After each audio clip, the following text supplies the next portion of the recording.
growth requires more than capital. Why do we call it the cheat code? Nobody said growth had to be fair. Revenue solves everything. Welcome to the cheat code. What was our fastest path to revenue? We tend to like to do things the hard way.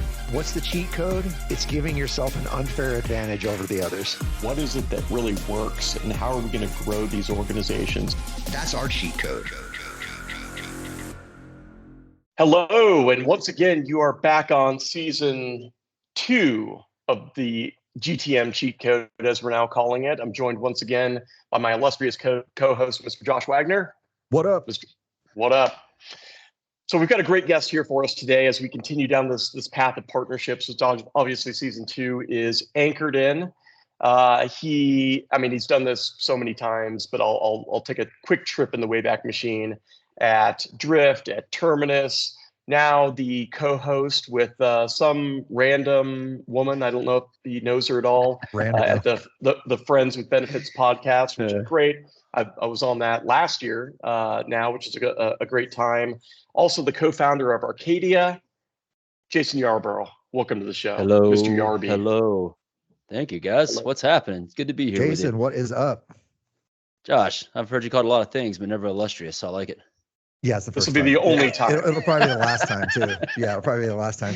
So what's up with bringing some random women on your podcast? That's cool. If you find these people in these communities, you want to bring them in, you adopt them, and I'm just kidding. Is that your play? She rescued me. Just a wilderness woman in the plains of Montana. That's it, man. Met her. She said she's from Montana, and I was like, marry me. That's all I needed. We're going to start a podcast and make it weird. So speaking of absolutely. Speaking of value forward relationships, so we had a chance to talk a little bit about your cheat code as it relates to partnerships, which I think is so critical. So Jason, without ado, lead us down the path of your ultimate partnership cheat code.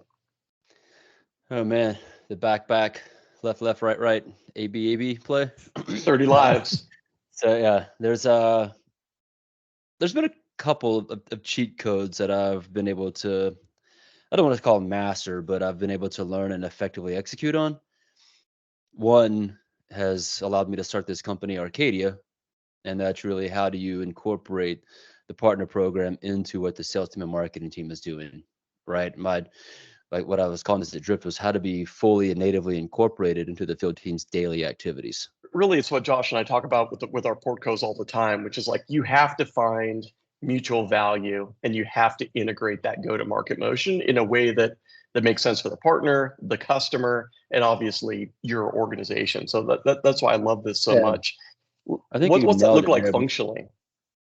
Functionally, it's it's a lot of time training the sales team, spending time with them every week. As a leader at both Drift and Terminus, I probably spent it wouldn't be a stretch to say I spent about 70% of my time enabling training, meetings, spending time with the sales leaders, the sellers, and helping them identify, how to get those wins. But more so at Drift, Andy Cochran and I spent a ton of time trying to figure out how to operationalize at the time the crossbeam data that we had. Because it was cool to have that widget inside of Salesforce, but everybody was like, oh, that's a partner toy. They'll take care of it. And I was like, I'll be daggum if I'm going to be your glorified BDR. So we're going to build some process around this and how you can actually take action against it. So we built actual tasks and workflows around that data, around how they could begin to build partners into the work that they were doing from a prospecting standpoint. So they were beginning to identify the accounts that were owned by a partner, and they would begin to trigger this workflow that allowed them to connect with the partner and get the relevant data, whether it was an intro, intel, or influence that they wanted from the partner to better serve that customer. And you just mentioned something about the customer earlier, and I think there's a lot of value in trying to identify like where this works best for the customer. Like when you're trying to go to market with a partner, you're trying to nail this, JVP. It's got to work for the customer, not just for you, the singular business. So explain that acronym for our audience, because I think it's super important. The JVP. The JVP, the joint value proposition, or to kind of bring it down to a lower level, it's a better together story. Like how are you guys better together? Like, what are you building? What's the value prop of why, Drift and 6 Sense work so well together for the customer? And then how do you effectively take that messaging and put it out in the market so that, your mutual customers, your prospects, their customers begin to truly understand it? And then how do you take that message internally and come to the sales team? It's like, hey, here's the reason why you want to work with this partner. Here's why it's so great for the customer. And here's where we fit into a customer's journey or ecosystem. Well, I just learned that we need a B2B jargon / acronym dinger for the show. So I'm going to work on that. So that when it comes up, it's right here on the pad and I can just hit it. That'll be sweet. I like it. And, yeah. And two, Jason, that sounds like a lot of work. Can I just like blast some emails out to some sales reps and they know who I am? You can, but you're not going to be very effective with it. You're going to get lost and hung up in the noise. You're not going to build an effective relationship. You're not going to spend the actual time it takes to actually build and grow with your partners. And you're actually not going to effectively build a relationship with your potential customer. And I think that's what the partner brings to the table with you is that trust, right? The customer of 6 Sense, who's your prospect, that prospect has 6 Sense's trust.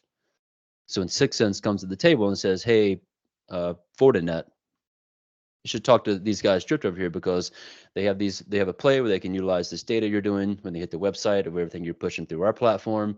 Here's how it begins to kind of scale and go to the next level. And Fortinet trusts 6 Sense at that point. So, yeah, I mean, we're 100% on the same page with you. Like, it's a trust game, right? And you're using partnerships to almost cheat trust, for lack of a better term. But you talked about activating the field and couldn't agree with you more. That's the place to go.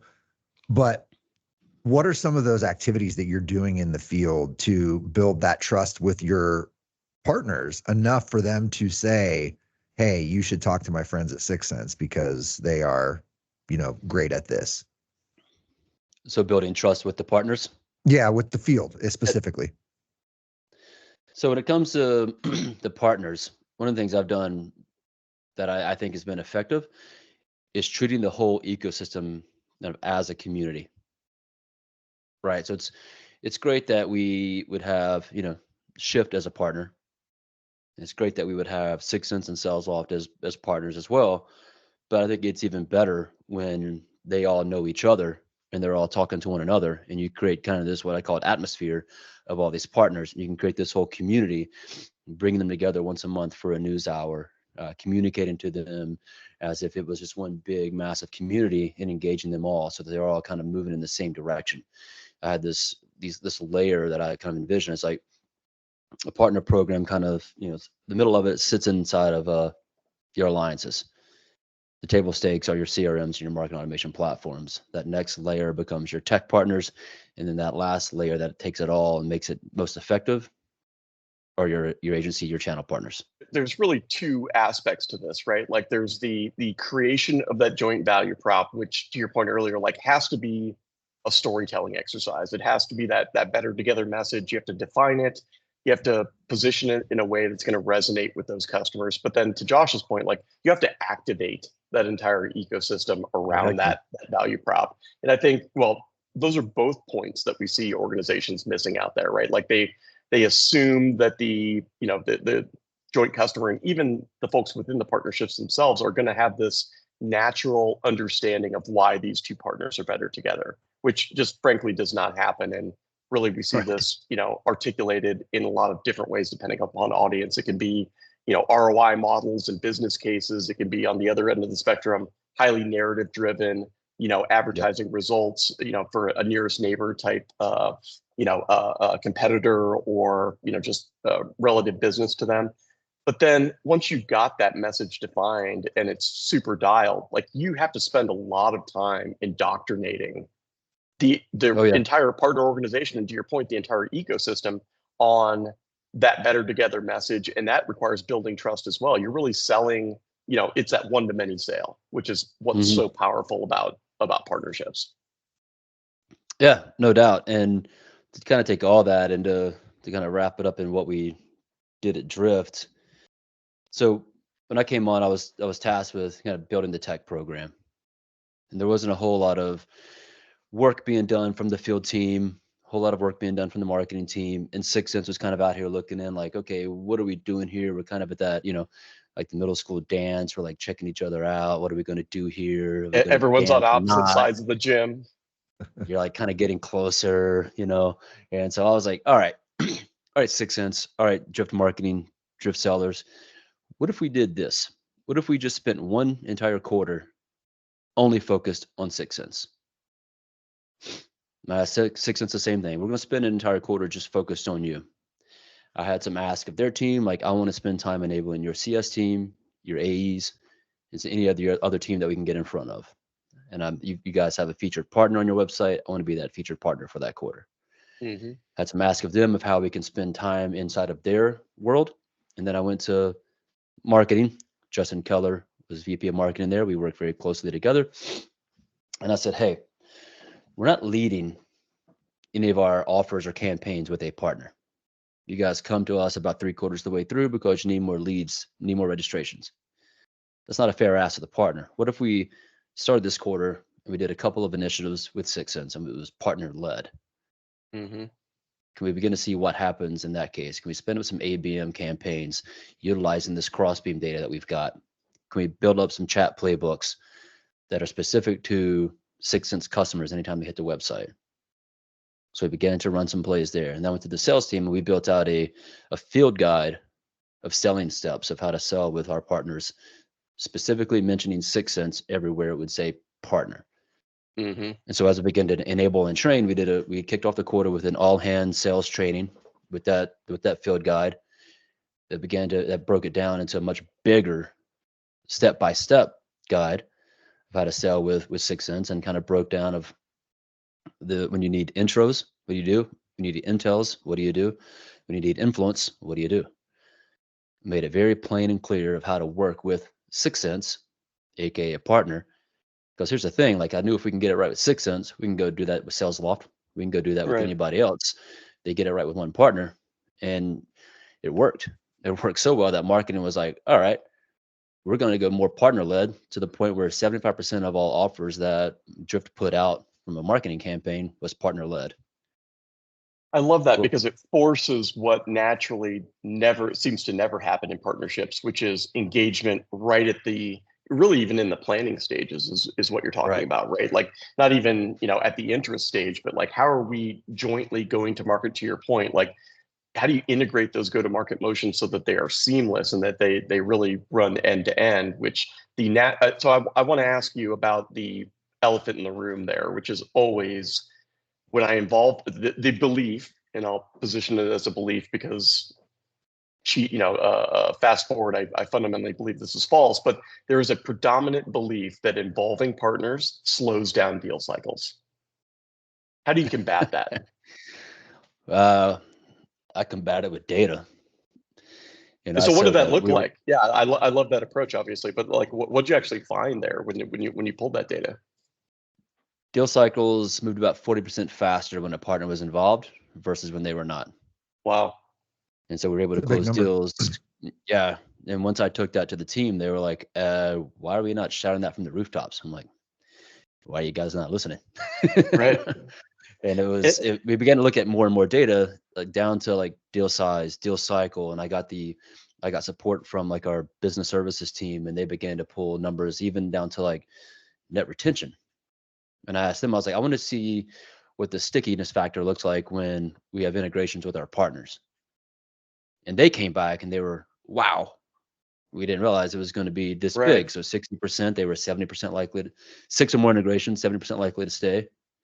8 or more, 80%, 10 or more integrations, they did not churn. Wow. And we were so focused on retention that became a big driver as well for what we're doing with our customer base, how we're enabling the CS team, how we were communicating the integrations that we had with these potential partners. Because, even down to like SalesLoft, we'll call it 400 mutual customers, but only 100 of them had the integration connected. So therefore I went to market and I was like, okay, if we know this to be true, let's go run some campaigns to get more integrations connected. Yeah. So you had some specific metrics that hit different layers of the field, right? Those retention metrics were obviously important to CS. Those deal velocity and ACV metrics were obviously important to sales. was that incentive enough, like what's in it for me enough from a field level to activate those folks? Or were there any additional incentives that you had to put out there either for your sales team and CS teams or for your partner sales and CS teams to get them motivated to involve these partners in these conversations? Because I love the play-by-play, the step book, you hear this, do this, you hear this, do this. That's great. But is that enough on its own? We found that it was. I mean, it took some time to train and coach to get to the point where they believed in the play enough. Personally, I haven't seen like incentives like spiffs and stuff like that work well enough to really, have it be a driver. So it's more around like, how do we, drive you to hit your number faster and more efficiently? And then how do we, bring bigger customers in through our partners? When we know what happens when we bring in a 6 Sense customer, when we know what happens when we bring in a Sales Loft customer, right? When we work with Shift Paradigm on like an Insperity, right? And we bring those in, I mean, Shift knows exactly the play with 6 Sense, Sales Loft, Drift, right? How does the partner solve holistically the problems that our customers face, so we can bring that to the table? Yeah, I mean, this really all starts combating what is this fundamental misnomer, because we heard this all the time, and I'm rewinding to past lives as services partners for many tech organizations, right? And that just belief that partnerships slow down deals, they derail deals, they cause complexity in deals, and without fail we would find that there was no metric behind those beliefs. And so I think this is really a call to action for I would say just go to market teams in general, but certainly partner teams, to pull those metrics. And those metrics can become so powerful culturally. In fact, we saw this at Marketo after hearing years and years of like, I'm not going to bring in a partnership, it's going to derail my deal. Which, by the way, footnote, that tends to be based on the types of deals that very, very rarely happen, and those are bluebird deals that would close in 5 days.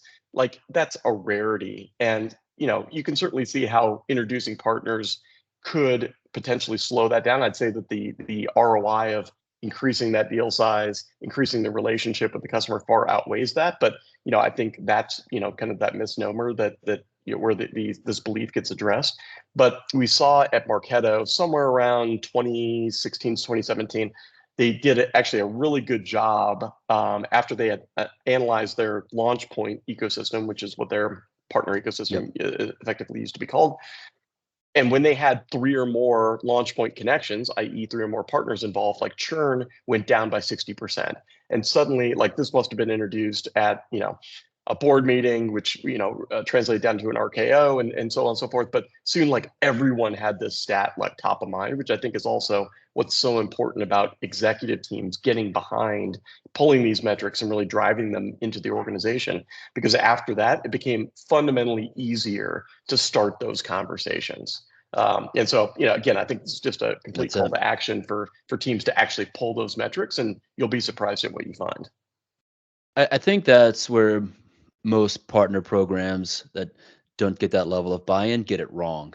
And what I mean by that is, like, they're not telling the story with the data. Right. They're maybe not even pulling the data or know to pull the data or how to get it, but they're also not telling the narrative internally with that data. I learned early on that's how you get the buy-in, that's how you get the eyeballs looking your way. And that's where it begins to get really effective, is when you can, bring the receipts to the table and show them exactly what's working. Yeah, that's a deeper level of commitment, right? Like, at all levels. So, the reason I asked about the incentives, the spiffs and things like that is you tend to hear that, and it's just a Band-Aid. Nothing actually happens, to your point, right? Sure, you offer them a gift card or $100 or $250 or $1,000, like whatever. It sounds good in theory, but at the end of the day, the approach that you're taking is so customer centric. You're bringing forward all of that pain, all of that data that's relative to the customer, and you're bringing it into, to use your term, a JVP, and then enabling around that. That is what gets but it's harder, right? It takes more work, it takes more effort, but the payoff in the long run, to Justin's point earlier, is that one to many, right? Like, if I spent 80% of my time in the field at Marketo versus, prospecting customers directly, I was going to get triple the pipeline because of that Absolutely. one-to-many relationship, right?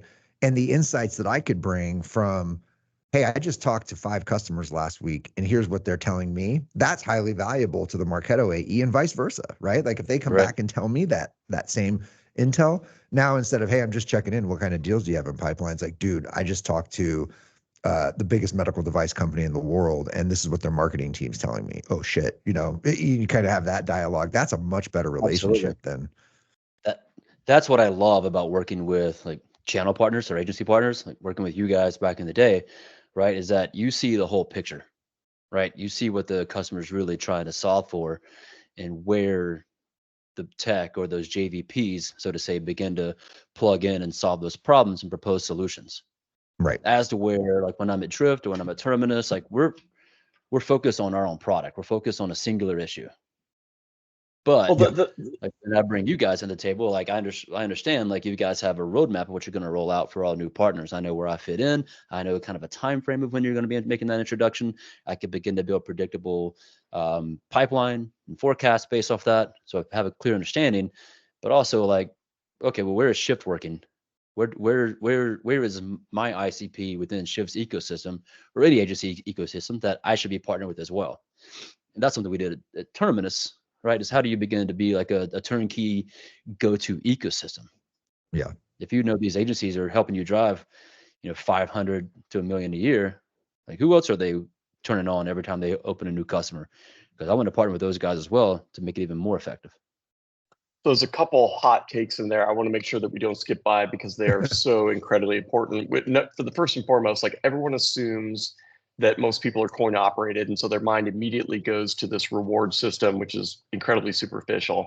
I would flip that on its head. Like most people, fundamentally, above all else, want to be good at their job, and if you Yeah. can facilitate that performance within their role, it is so much more effective than giving someone a gift card or whatever that like little trinket reward happens to be. Now Mhm. there is a case for relationship building and taking getting people in the same location and doing that really right and kind of doing it up. And I'm not discounting that whatsoever, but like based on like small monetary reward versus like getting fundamentally better and improving at your position, there's no competition.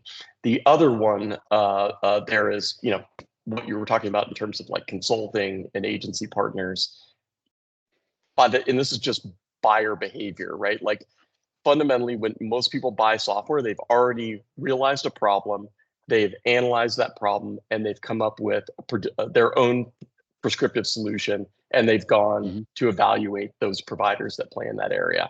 Consultancies and agencies really do get brought in at the problem stage if they're a good organization. And so they see a much broader set of those challenges and can inform those technology partners based on that purview. So I think anyone who is offering a platform, a point solution, any sort of technology solution should be looking at services partners as a massive relationship and trust hack, quite frankly.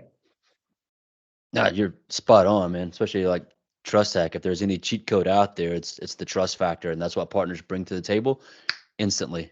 You think about if you're trying to form a relationship with somebody, right? If Josh and I were trying to get to know each other, and we didn't have a former relationship or anything, it's going to take a while for us to build that trust, right? But Totally. if I'm bringing you guys into the table as a partner, and I'm trying to attach myself to one of your customers or a prospect, like you've already got their trust, and like For that's sure. I think that's the biggest cheat code out there. Like I keep a note on my desk that says value builds trust, right? And how can Great how reminder. can I make this partnership between you and I as valuable as possible? Like how can I be your most accessible, valuable resource as a partner to earn you and your team's trust, so that we can go deeper in our relationship, and therefore get some ROI out of it. Yeah, it's a great note. And I think that if you keep that note in top of mind, anytime you're going to talk to one of your partners, whether it's a CS or sales representative, you bring that value through some insight about their customer, right? That is the thing. And that can make them stickier, that could accelerate a sales cycle, whatever it may be. But that value exchange is super important. And we talk about it from the customer standpoint, but I think in your partnership standpoint, it's the same concept. Yeah, we spent. Sorry, go go ahead. ahead.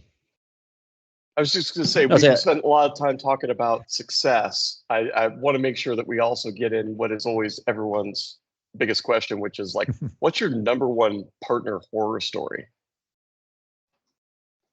Oh man, you're going to put me on the spot with Which is that one. which is always difficult to pick a top. Yeah, I can't really. I'm not coming up with anything off the top of my head right now, but not that I haven't had any. I should I'd block those out, right?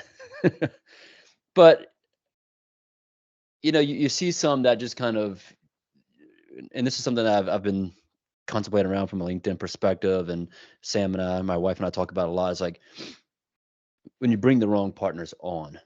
I've had a few occasions where you just kind of try to bring the wrong partner on for whatever reason. Maybe you like the people, it's a cool, sexy brand, or something along those lines. And most oftentimes because it's this is a cool logo, cool brand to partner with. You try to bring them on. I'm not going to name any names, but like it just becomes like not really butting heads, but you're just going in two conflicting paths.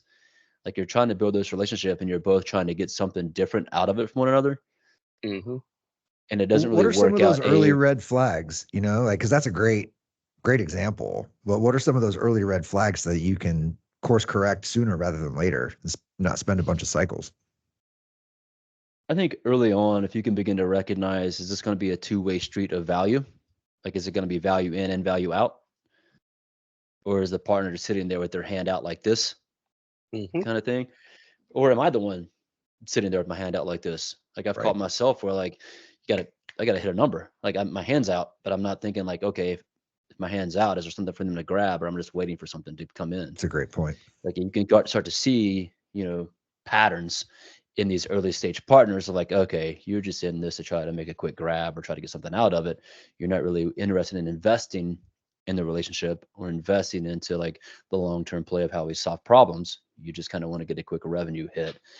And yes, you're a sexy logo, but no, I don't think we should continue partnering. You can remain in the ecosystem, but we will not provide any support from a person perspective. Yeah, there's a certain, very large CRM provider out there that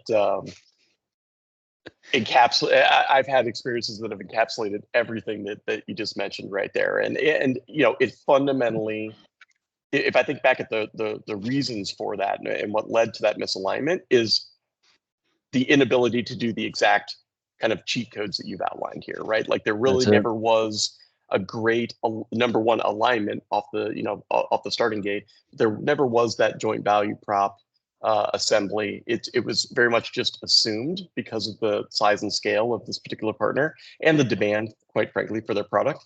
And then there never was a joint go-to-market motion that was comprehensive. It was truly, here's our web form. You fill this out when you've got something for us to engage with. And immediately when you hit submit on that button, the tendency to lose control of that deal cycle was exponential, because you had two partners operating with two different goals in mind, really neither of which was in the best interest of that customer. So it's a great piece of context on everything you've been talking about here. And there was one in particular, like where there was $1 million partnership, and I walked away from it because they began to change kind of their tune. It was partnered for a year and drove a lot of revenue, and they began to just change their overall tune and tone of how we were working together. Like, oh, we're not going to introduce you to any new accounts that you're not already involved with already. Oh, we want a bigger cut of the rev share now. Yep. I'm like, okay, well, what's actually in it for us?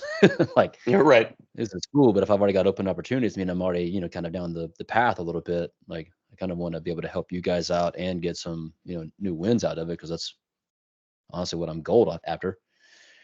And then they tried to get more, long-term revenue out of it, like to the tune of like 3 years, and that didn't match our strategy, our structure. I couldn't do it, so I was like, had to cut ties, and it was a big brand that I was like, well, we gotta part ways here in the contract, in the agreement. Yeah, I think that's such an indicator of lack of alignment, not only between the partners, but internally between the executive team. Because I feel like when big edicts like that come down, for some reason, they tend to always come down in Q1. and it's coming off the tail of an executive planning session, a board meeting, something that's changed in the business, a headwind or whatever, and now the partner team is being forced to come in line with this new direction. And to your point, like, so critical that you maintain that alignment over time, because those winds of change can start blowing in a different direction pretty quickly. The tough part about what you just said, I'm laughing because like I walked away from that partnership because it just wasn't in the company's best interest, and it was obviously the partner program's fault, right? Like, sure, myself and the finance team made the decision like, this isn't in our best interest, so let's walk away. But the sales team, on the other hand, was like, what the hell? Why do we not have this? I'm like, trust me, you don't want to work with them. Yeah. Well, my horror stories are very similar. Same CRM company and another one, but they both come back to that lack of ability to have any sort of executive alignment, right? It's just you fall in line with what they want, and like it or not, this is how it's going to be. So if you're not able to truly engage at the business planning and executive level, what's going to happen? And then you really couldn't engage at the field level either. I couldn't go like find a patch of reps that I could build a relationship with, and hey, let's work deals together. It's like, listen, either you're bringing me something or you're not. And when you do, I'm going to throw you under the bus before you even get a chance. So, it's pretty crappy. It's very one-sided, like you said, handout. And then those executive edicts, I've been on that side of it too, where it didn't work out well. Yeah. You got it. One thing I've tried to do to solve for that early on is, so even at Drift, we would have Slack channels for this, but creating that executive alignment early on. So we have like an executive channel, a director channel, and then the whole field team channel within Slack to create those, keep that interaction going. Try to do quarterly calls with the exec team from us to partner. So the CROs, VP of sales, I'll get on a call, chat, and then you get the director levels chatting, just trying to figure out like what's the narrative, where the ops were working, what are we currently seeing from a revenue perspective, and just kind of bouncing things back and forth, and seeing that work fairly well to keep the teams tightly aligned, so that it's not just all on me, but I can go to the CRO and say, hey, what are you working on with CRO over there? Yeah, really. I mean, everything in business, and I think we lose sight of this quite often, is an exercise in building trust and trying to influence someone else's behavior. And I think, once you get that relationship built, we have such a tendency to just be like, hey, go do this, without all of this is why this makes sense for you. Here's all the context. Here's where we're winning. Here's the great customer stories that we've been able to generate. This is in our best interest. And by the way, it's going to help you, again, within your role, perform better. Like we lose a lot of that context. And when we do, I think the results just kind of speak for themselves in that regard. I think there's a little hidden gem in your Slack hack there. Totally. Beyond the fact that you've got everybody there, they're aligned and whatnot, executives probably aren't going to engage a ton. But one thing I do know is the visibility they like. So you're like creating this little channel of visibility that they're going to put their eyes on, because if there's revenue attached to it, there's this and that.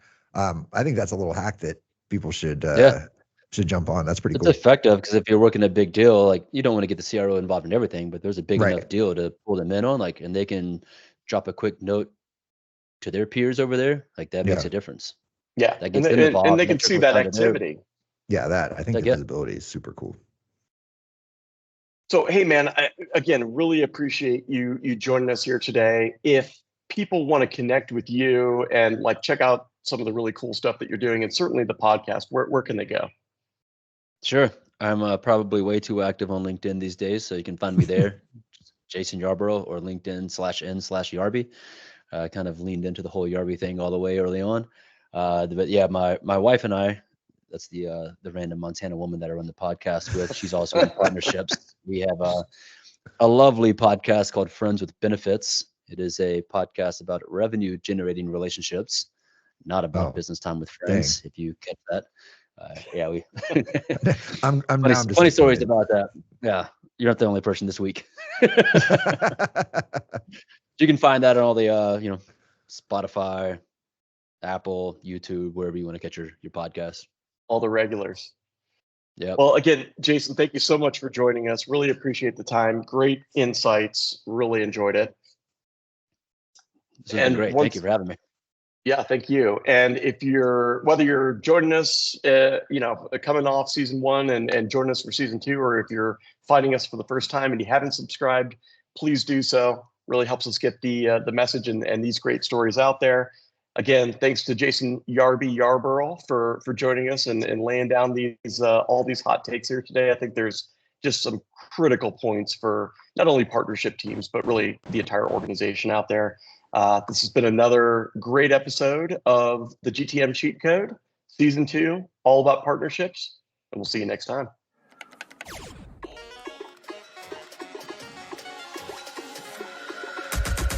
Growth requires more than capital. Why do we call it the cheat code?